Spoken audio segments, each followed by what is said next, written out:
Nggak ada ya.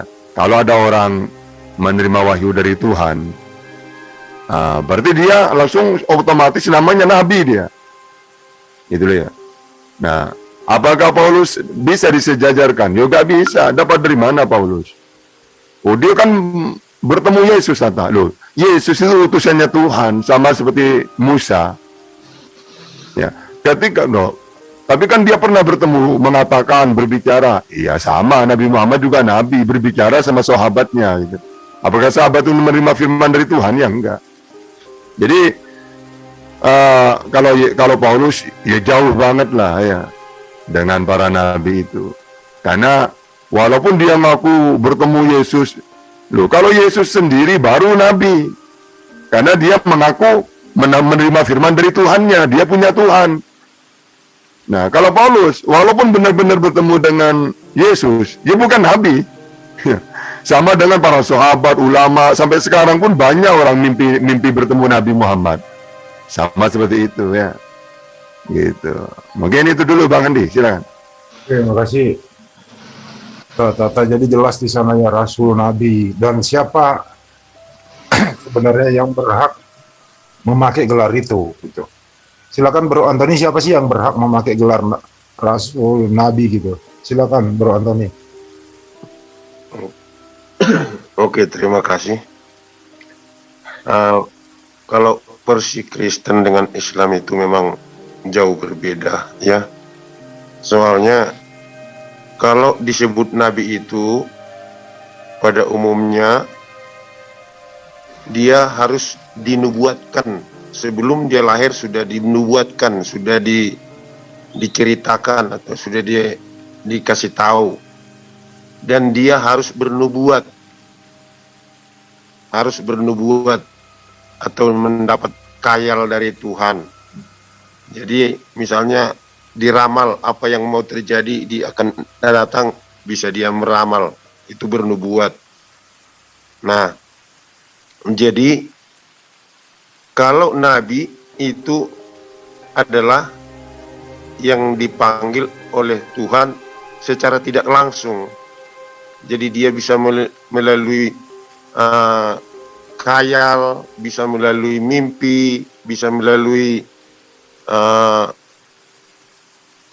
penglihatan dan lain-lain.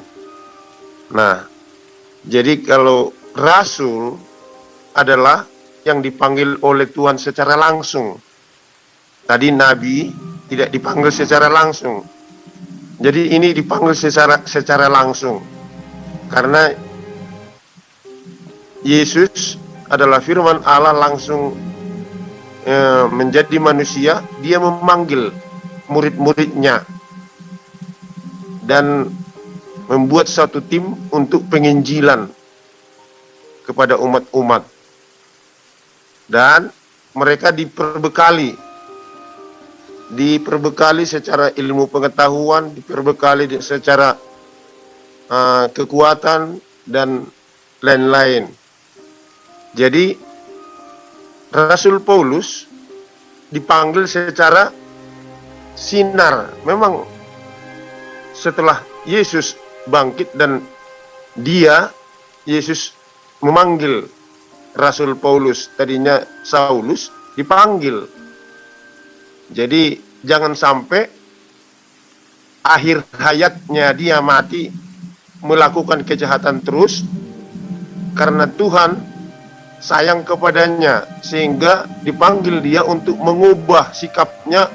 Tadinya dia membunuh umat-umat Allah, tetapi setelah dipanggil dan dia sampai 3 hari buta dan dia merasakan siksaan atau hukuman yang diberikan oleh Tuhan, dan dia bertobat. Setelah dia bertobat dan dia bukan lagi pembunuh tetapi pencari jiwa untuk diselamatkan. Jadi kalau versi kita sangat berbeda, karena setelah Yesus datang tidak ada lagi nabi. Ya, tidak ada nabi. Bahkan kalau di dalam versi Kristen, nabi itu harus sekolah yang disebut sekolah nabi-nabi. Ya, sekolah nabi-nabi. Jadi dia dinubuatkan dan bernubuat, dan setelah datang Yesus tidak ada lagi nabi, yang ada adalah rasul. Tetapi di dalam waktu zaman dulu ada nabi, ada raja. Jadi raja-raja itu juga bisa bernubuat, dibikin alat Tuhan untuk menyampaikan kepada umat-umatnya. Seperti Raja Daud, itu raja bukan nabi, raja. Raja Salomo atau Raja Sulaiman, itu raja. Jadi banyak orang raja yang dipilih oleh Tuhan, yang raja yang benar. Tapi banyak juga raja yang menyeleweng, raja-raja sipil. Nah, zaman sekarang ini tidak ada lagi nabi, tidak ada lagi rasul, tetapi pendeta. Jadi inilah yang menyampaikan firman Allah kepada umat-umatnya. Jadi pendeta tidak dinubuatkan, tetapi berdasarkan pendidikan. Jadi mereka sekolah juga teologi. Setelah tamat teologi, melamar menjadi gembala, jadi pendeta penuh. Baru ditempatkan mereka untuk membawahi suatu sidang. Ada beberapa sidang juga di bawahi mereka. Jadi ada perubahan-perubahan. Jadi kalau misalnya ada orang mengaku-mengaku sekarang ini ada nabi, itu nabi palsu. Ya, setelah Yesus datang ke dunia ini tidak ada lagi nabi, sudah berubah menjadi rasul. Nah, setelah selesai perjanjian baru tidak ada lagi rasul, tetapi pendeta-pendeta, penginjil-penginjil literatur. Itulah yang bisa saya sampaikan melalui porsi Kristen. Terima kasih. Langsung Ustaz Tata ditanggapi aja. Oke. Jadi kalau yang namanya nabi itu ya, kalau memang bernubuat, ya benar udah. Nubuatnya Nabi Muhammad itu banyak. Ya, misalnya kalau orang Arab itu dulu, orang rabi-rabi Yahudi banyak ke Arab, Yasrib, menunggu Rasulullah karena tahu di kitab mereka. Ya, akhirnya ribuan itu. Ya, terus makanya pendeta Bahiro itu dari Nasrani. Bahkan dia waktu Nabi masih kecil mengatakan kepada pamannya, siapa ini anakmu ini? Muhammad. Terus jangan diteruskan perjalanannya. Kenapa? Dia karena dia seorang nabi. Loh, kamu tahu dari mana? Di kitab kami. Gitu. Nah, kalau dalam Taurat, al-haditsus tsani an Atha ibnu Yasar an Ka'bil akhbar qala allamani abi Taurata illa sifra wahidan kana yakhtimuhu wa yudkhiluhu sunduk. Panjang hadisnya. Atha ibnu Yasar ini membaca Taurat kepada ayahnya. Tiba-tiba ada dirobek oleh ayahnya itu lembaran Taurat. Lalu ditaruh di peti. Ketika ayahnya meninggal, Atha ini penasaran. Dibuka, ternyata dalam Taurat itu yang dirobek oleh ayahnya itu tulisannya akan ada nabi lahir di Mekah, hijrah ke Madinah, wa sultanu bisyam, kekuasaannya meluas ke Syam. Nah, juga sebenarnya di dalam Yesaya ini ya 29:12 yang ada sampai sekarang itu Nabi Muhammad. Siapa lagi kalau bukan? Karena isinya gini, dan apabila kitab itu diberikan kepada seorang yang tidak dapat membaca dengan mengatakan, baik, bacalah ini, baiklah baca ini, maka ia akan menjawab, aku tidak dapat membaca. Ini kan persis kan, ketika Nabi Muhammad itu menerima wahyu pertama, Iqra, bacalah. Apa jawaban Nabi? Ma'ana biqari'in, aku tidak dapat membaca. Sesuai dengan ayat ini, Yesaya ini. Nah, terus Nabi bernubuat, banyak nubuatnya. Di antaranya yang sudah terjadi sekarang. Ya. Seperti Ka'bah akan ditutupi dengan as-sa'ah nanti, jam. Ya. Ada sekarang jam besar. Suatu saat kan gitu, ada sekarang. Terus kata Rasulullah, ada orang Arabi. Mereka itu terkenal penduduk yang miskin, negeri yang miskin. Kerjanya itu selalu kemana-mana, jadi ibaratkan sekarang jadi pembantu gitu. Miskin-miskin. Lalu apa kata Rasulullah? Di akhir zaman nanti orang-orang Arabi ini akan membangun, berlomba-lomba membangun gedung-gedung mencakar langit. Sekarang nubuat itu tak ada. Dubai itu. Coba, gedung tertinggi ada di mana? Di Dubai. Itu nubuat Rasulullah itu. Juga kata Rasulullah, kata Fatimah, ya Rasulullah, kenapa engkau kalau mencium Hasan di mulutnya, kalau mencium Husain kok di lehernya? Iya, karena nanti ini masih kecil, Hasan Husain ini. Karena nanti aku tahu Hasan ini dibunuh, diracun, makanya aku cium bibirnya. Kalau aku mencium Husain, itu di lehernya. Karena aku tahu nanti dia akan dipenggal oleh orang-orang munafik. Banyak yang terjadi itu. Terus nanti orang-orang Israel itu akan kuat. Dan Islam walaupun banyak lemah. Nah sekarang, Islam banyak lemah. Israel sedikit kuat. Nah nanti kalau sudah kuat, baru datang Imam Mahdi. Lalu seimbang udah. Bahkan kalah mereka. Lalu Dajjal muncul, umat Islam kalah lagi. Ini aturannya gini. Terus Nabi Isa turun, ya, yaitu Yesus, menegakkan syariat Islam. Lalu Dajjal kalah. Jadi prosesnya kayak gitu. Makanya sekarang kalau ditanya, Tata, kenapa Islam banyak kok untuk mengalahkan Israel sulit, misalnya perang? Iya, memang sekarang Israel kuat. Itu sesuai nubuat Rasulullah. Kami akan kuat kalau ada Imam Mahdi nantinya. Lalu mereka kapan kuat lagi setelah Imam Mahdi datang? Mereka Dajjal. Kuat lagi setelah Dajjal muncul. Yang menjadi pemimpin mereka. Islam yang tidak kuat. Baru Nabi Isa turun. Gitu ya. Itu nubuat semua, banyak.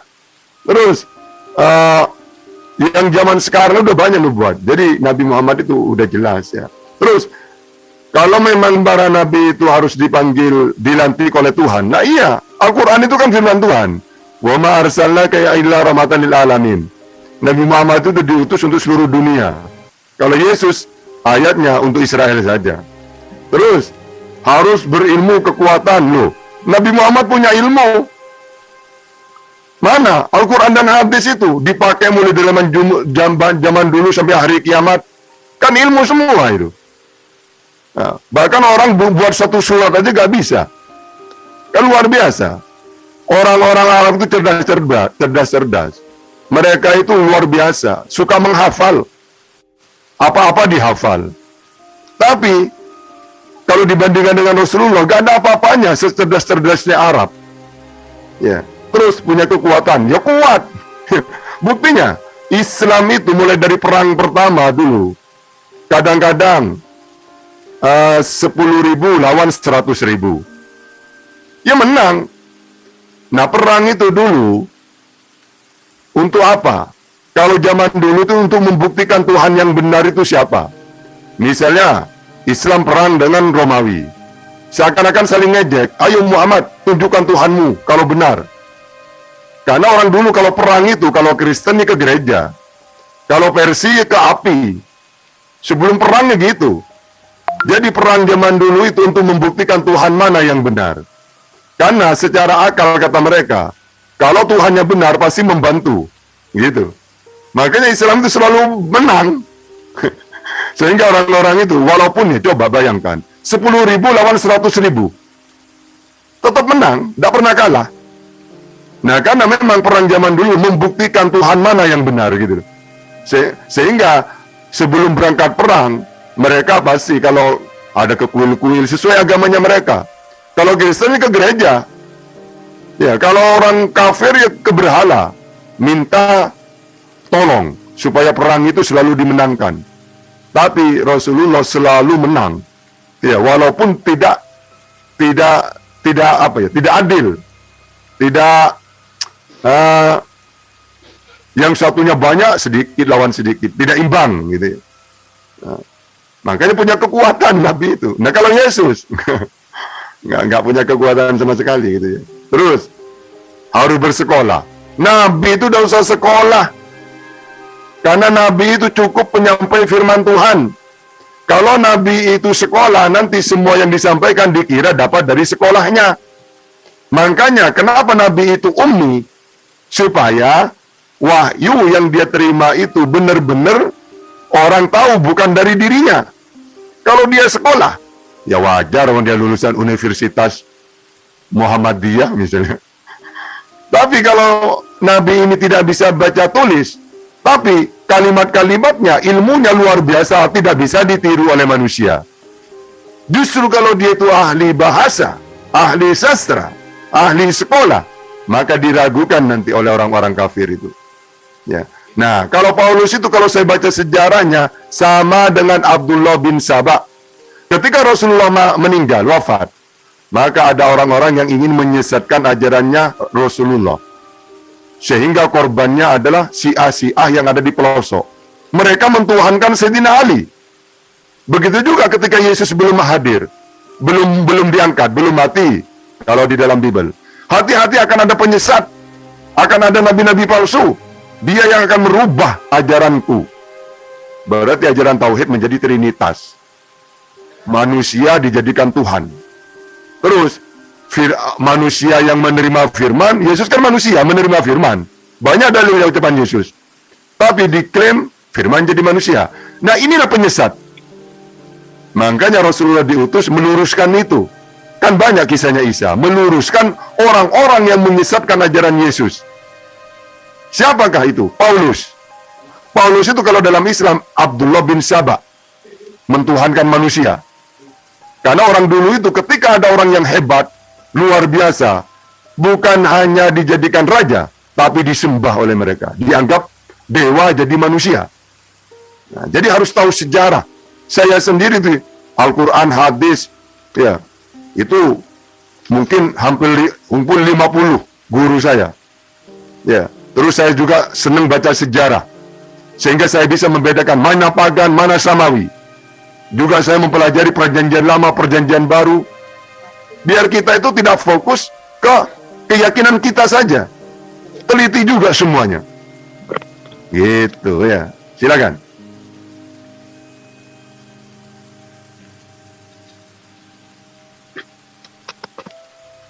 Lanjut Bro Antoni. Ya. Oke.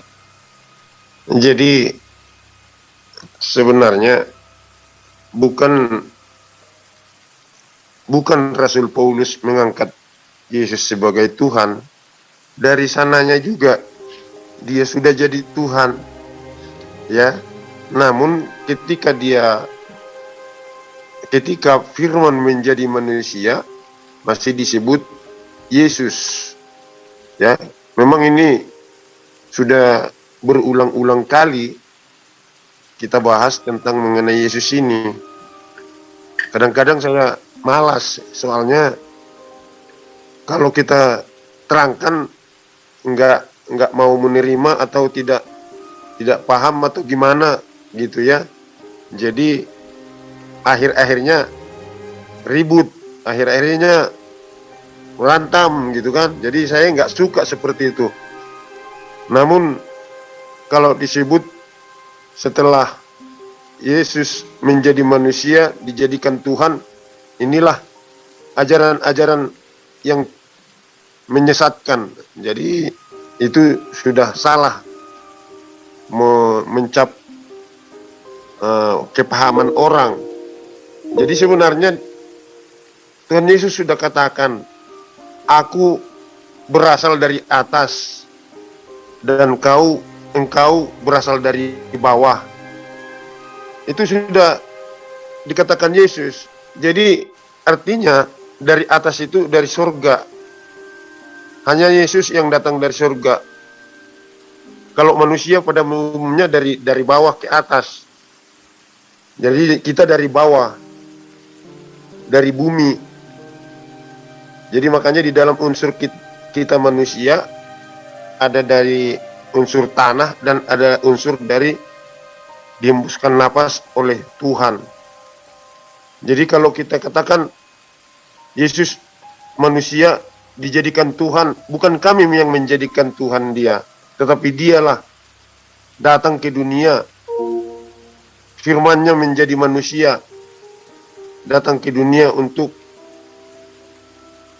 menerangkan bahwa dia siapa, ya. Jadi seperti yang tertulis di dalam Ibrani, ya,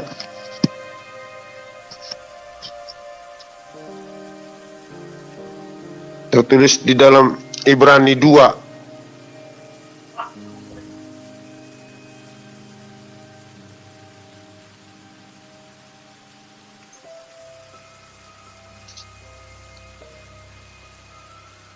Ibrani 1. Ya. Di sini dikatakan setelah pada zaman dahulu Allah berulang kali dan dalam pelbagai cara berbicara kepada nenek moyang kita dengan perantaraan nabi-nabi, maka pada zaman akhir Ia telah membicarakan kepada kita dengan perantaraan anaknya yang telah Ia tetapkan sebagai yang berhak menerima segala yang ada. Oleh Dia akan telah menjadikan alam semesta. Jadi sudah jelas dikatakan bahwa pada akhir zaman Allah memberikan anaknya kepada manusia, yaitu firman-Nya. Ya, karena firman itu keluar dari Allah Bapa, dia disebut anaknya. Nah, inilah menjadi manusia, dan memang Yesus ini bisa dikatakan anak manusia, bisa dikatakan anak Allah, bisa dikatakan Immanuel, bisa dikatakan juru selamat, dan bisa batu karang. Jadi gelar dia banyak.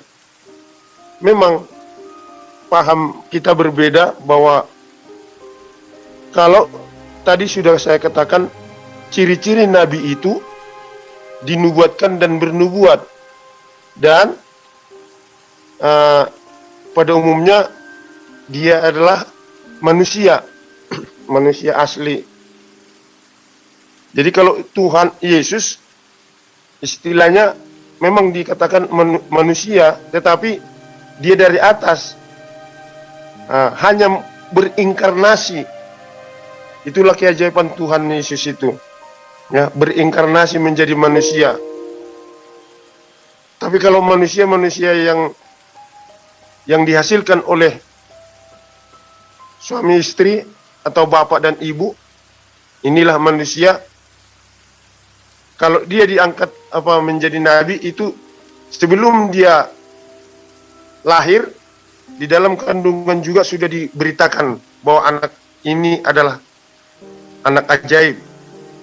Nah, tetapi kalau Yesus, dia ditiupkan oleh Roh Kudus, ya, kepada Bunda Maria. Jadi bukan hasil janin dari persetubuhan.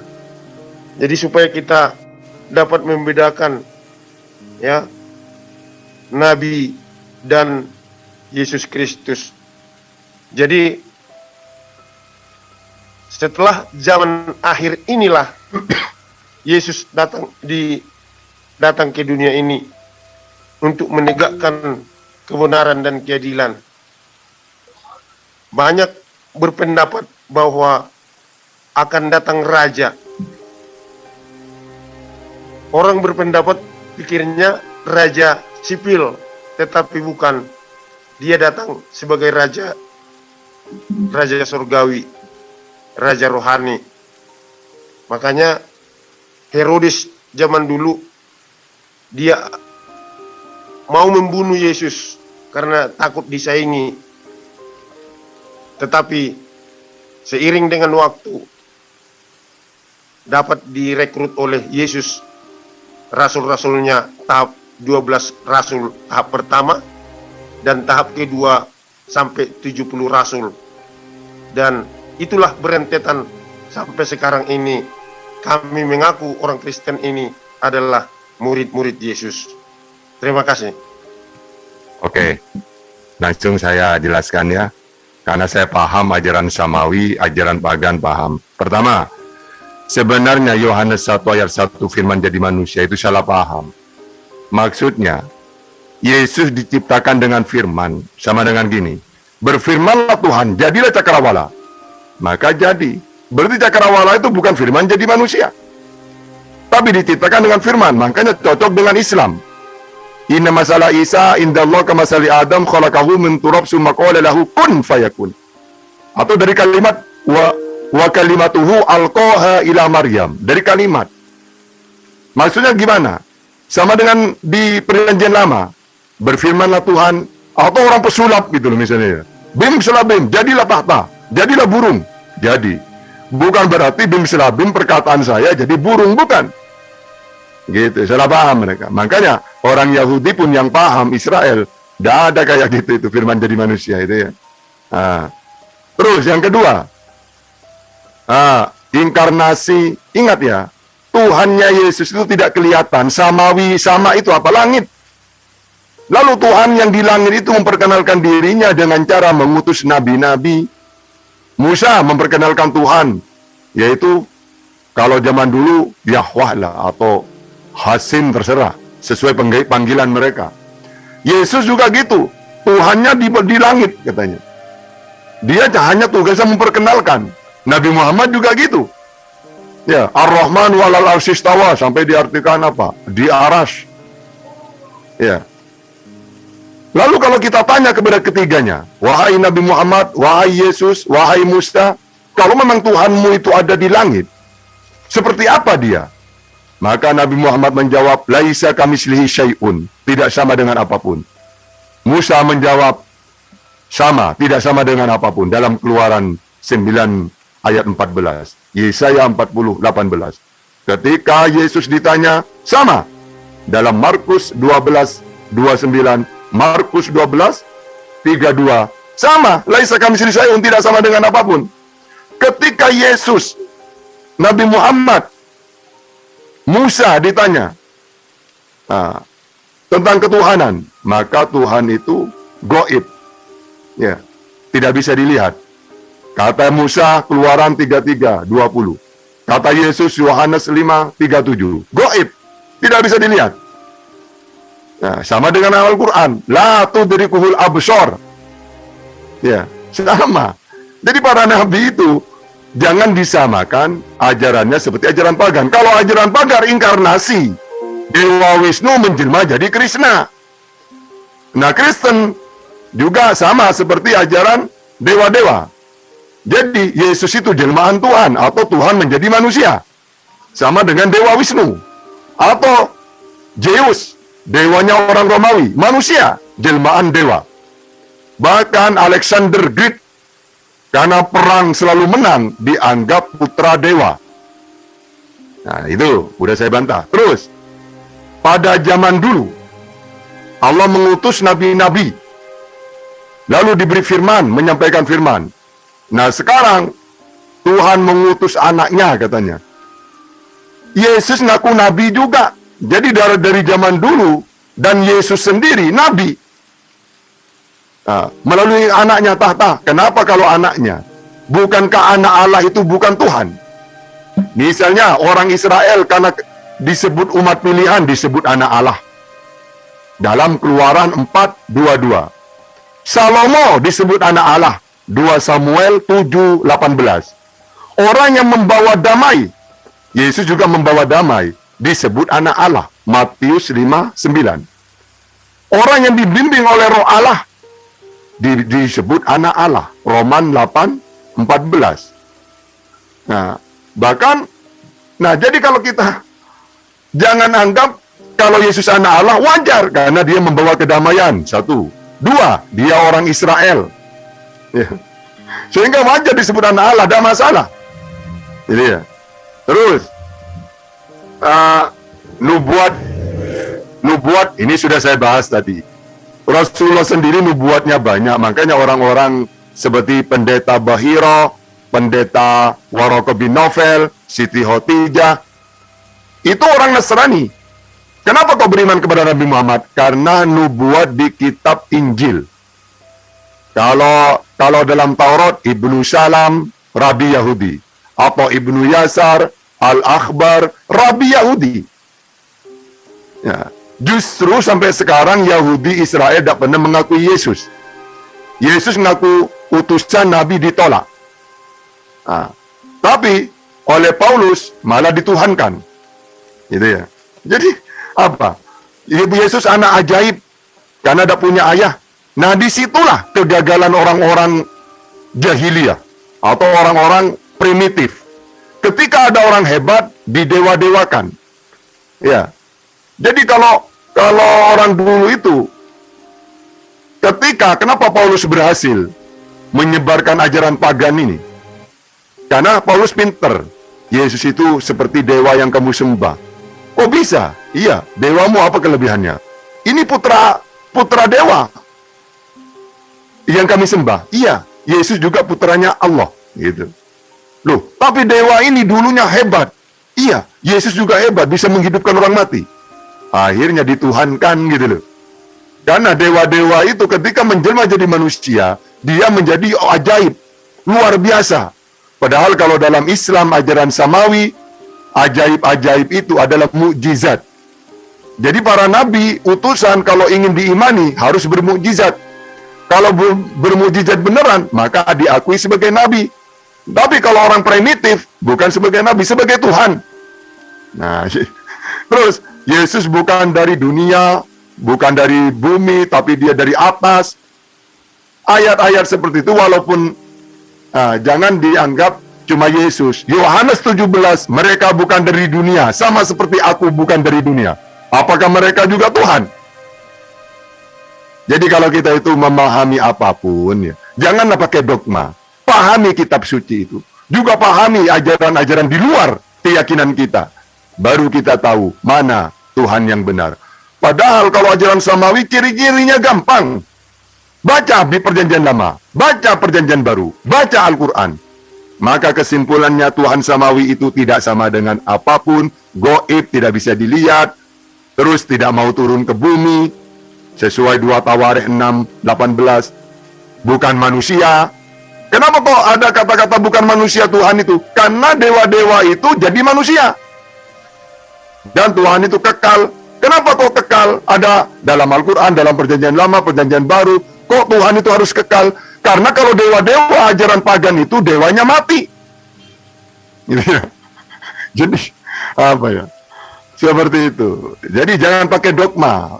Ya, kita diberi akal. Makanya kalau Islam itu tidak mau dogma-dogma itu. Karena Al-Quran menjelaskan, afala tatafakkarun, gunakan pikiran, akal.